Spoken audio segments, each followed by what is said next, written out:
Good morning everyone, আমি কস্তুরী। আমার blog Kolkata two আয়ারল্যান্ডে তোমাদের সবাইকে স্বাগত। কেমন আছো? আশা করি খুব ভালো আছো। আমিও ভীষণ ভালো আছি। রাত্রি শেষে যখন এই ভোরের আলোটা ফোটে আর চারদিকে যখন দেখি লাল হয়ে সূর্য উঠছে, তখন না মনে একটা আলাদাই আনন্দ অনুভব করি। এই মুহূর্তটা হচ্ছে আমার কাছে সবচেয়ে সেরা মুহূর্ত। এইভাবে যদি দিনটা শুরু করা যায়, আর কি চাই বলো তো?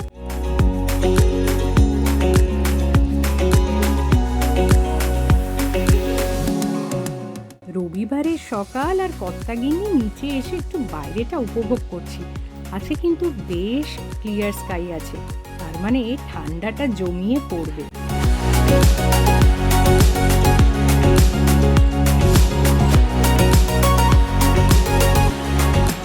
ওই দেখো, ঘড়ির কাঁটায় প্রায় 9:40।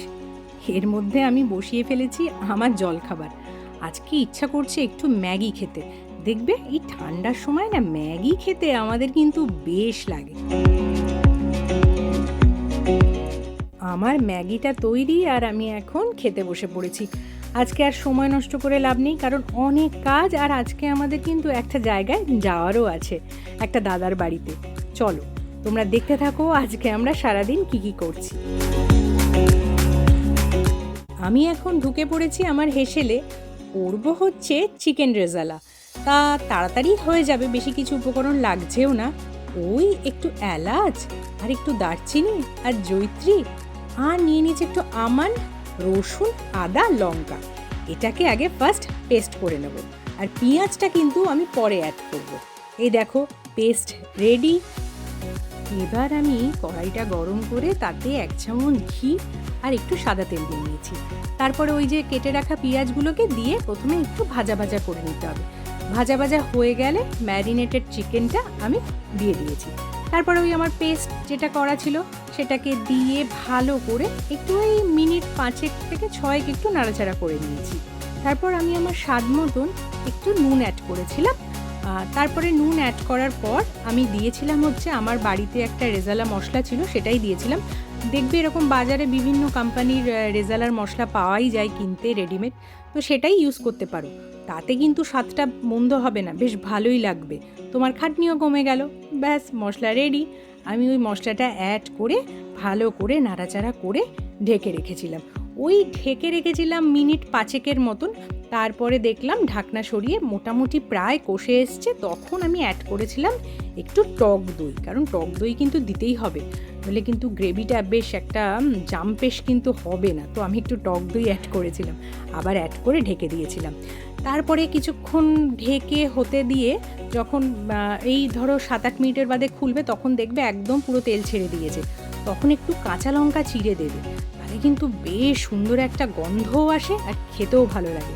দেখতেই পাচ্ছ আমার কিন্তু রেজালা রেডি। এটা খুব তাড়াতাড়ি হয়ে যায়।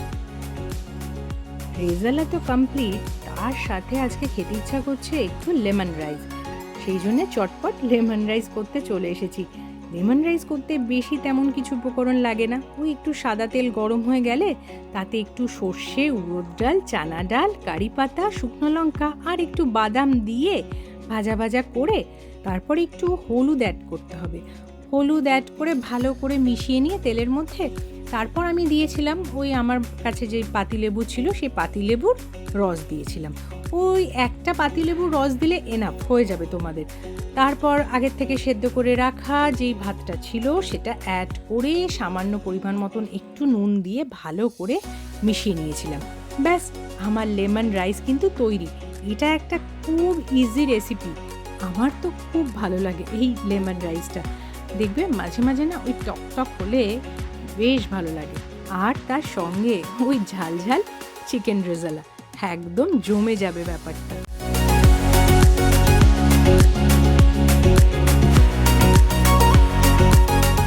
রান্নাবান্না শেষ আর আমি আর দেবমাল্য তাড়াতাড়ি আজকে খেতে বসে পড়েছি, কারণ আজকে ওই যে তোমাদের বলছিলাম না আমার একটা দাদার বাড়ি যাওয়ার আছে।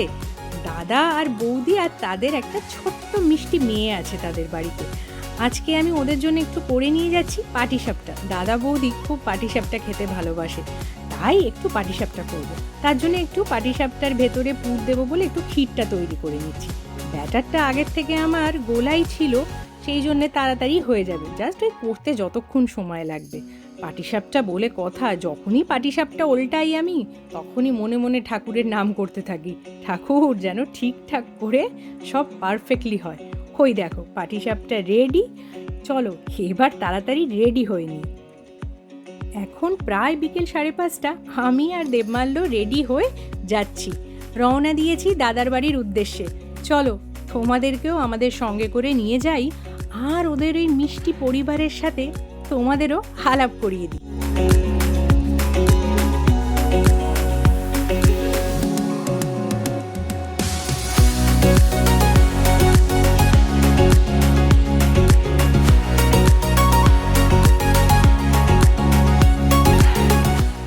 আমরা পৌঁছে গেছি আমাদের অর্পণদার বাড়ি। এই দেখো অর্পণদা বসে আছে, আর এই বাড়ির সবচেয়ে যে মেন আকর্ষণ সে হচ্ছে এই আমাদের ছোট্ট মিমি, খুব মিষ্টি। আর এই দেখো বৌদি কিন্তু আমাদের আসার সঙ্গে সঙ্গে খাইয়েই চলেছে। ওরে বাবা, দাদা আর বৌদি মিলে যা আয়োজন করেছে সে তোমাদের আর কি বলবো। চলো মেনুটা আগে বলি কি কি আছে শোনো। Chicken wings, prawn pakora, cold drinks, fried rice, chicken কষা। ওরে বাবা, সে এলাহি আয়োজন করেছে এই দুটো মানুষ। আর আমাদের ছোট্ট মিমি, সে তো আমাদেরকে পেয়ে ভীষণ এক্সাইটেড হয়ে গেছে। মিমির কিন্তু বেস্ট ফ্রেন্ড হচ্ছে আমার বর। আমার বরের নাম কি জানো? ও নাম দিয়েছে আমার বরকে টিটি। টিটি হচ্ছে ওর সবচেয়ে প্রাণের বন্ধু। টিকে যখন ও একবার কাছে পেয়েছে তখন ওর প্রাণের যত কথা ছিল সব টিটির সাথে শেয়ার করছে।